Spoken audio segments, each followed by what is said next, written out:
Orúkọ mi ni Oluwakiri. I'm an adventurer and a traveler. Àwọn apá ilẹ̀ Yorùbá kan wà tí ó ta kété sí àwọn ìyókù. This distinctive part of the land falls to the northwestern part of Oyo State, landmarked by the Ogun River. Fún ìdí èyí, à ń pe àwọn apá ibí báyìí ní Oke-Ogun.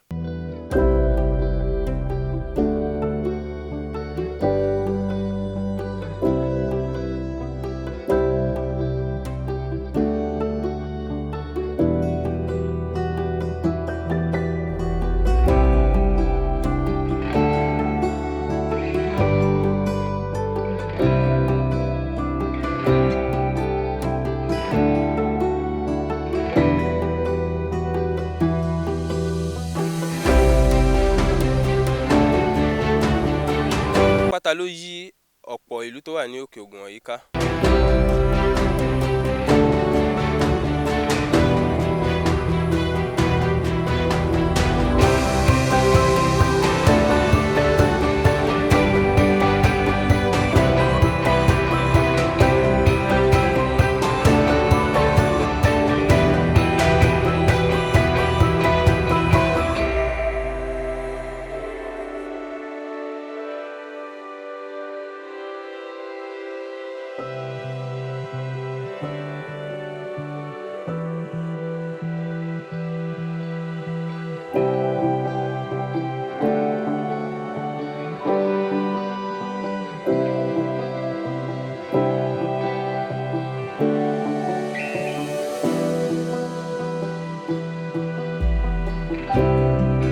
Bẹ́ẹ̀ ni àtàwọn àti agbègbè wọn ló ṣàjòjì tó sì farapamọ́ púpọ̀. Kódà èdè wọn àti àṣà àti ìṣe ló yàtọ̀ pátápátá. Kódà ìkónimọ́ra wọn àwọn ará agbègbè Oke-Ogun ó yàtọ̀ púpọ̀.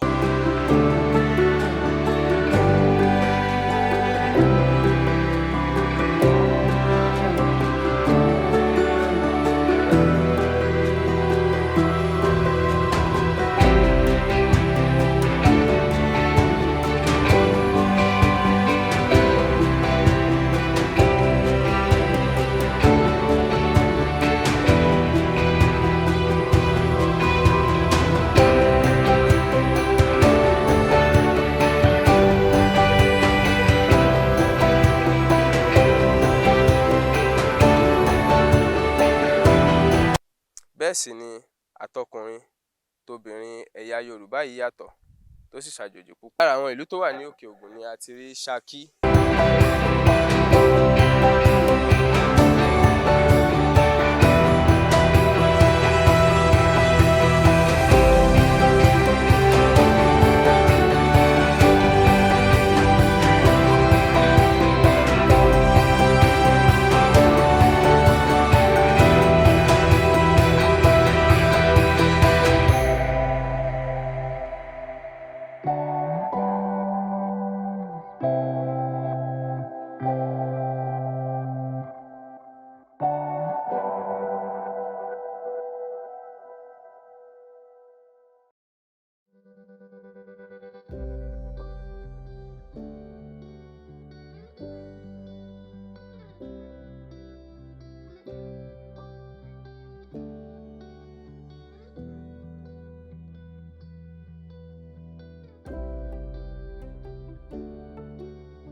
Ìṣẹ́yìn.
àdúrà wáyé.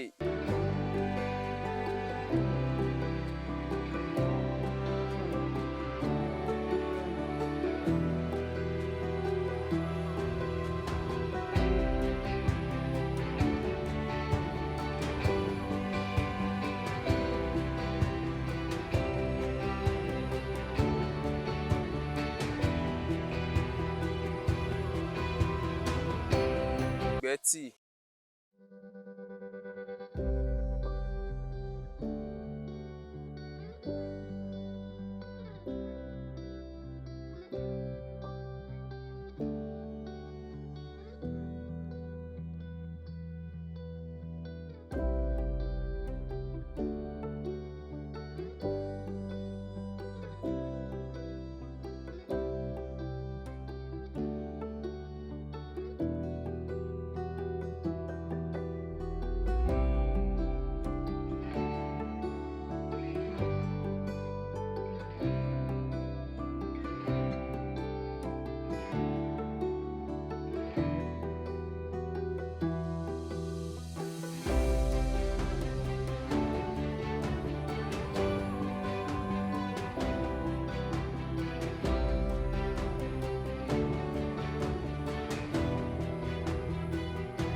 Àti bẹ́ẹ̀ bẹ́ẹ̀ lọ.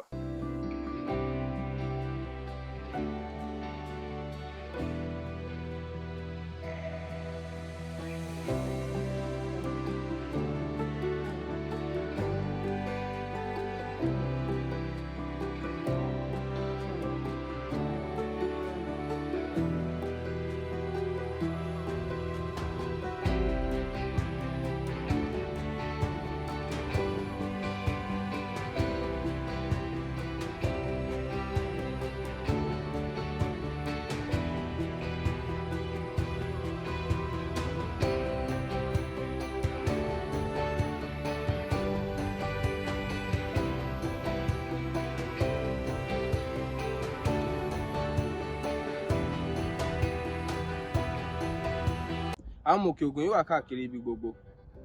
Wọ́n mọ̀wé, wọ́n gbajúmọ̀, òṣèlú yé wọn yékéyéké, gbajúgbajà oníṣòwò sì pọ̀ láàrin wọn. Akíkanjú ni wọ́n, bẹ́ẹ̀ sì ni wọ́n rọ́wọ́ mú nínú eré orí ìtàgé nílẹ̀ yìí àti lókè òkun. Funny enough, this entire region has the second highest number of local government areas in Oyo State. It is having 10 local government areas, while Ibadan is having 11 number of local government areas in Oyo State. Let's go with Oluwakiri as we explore the 51 communities that make up the 10 local government areas in Oke-Ogun.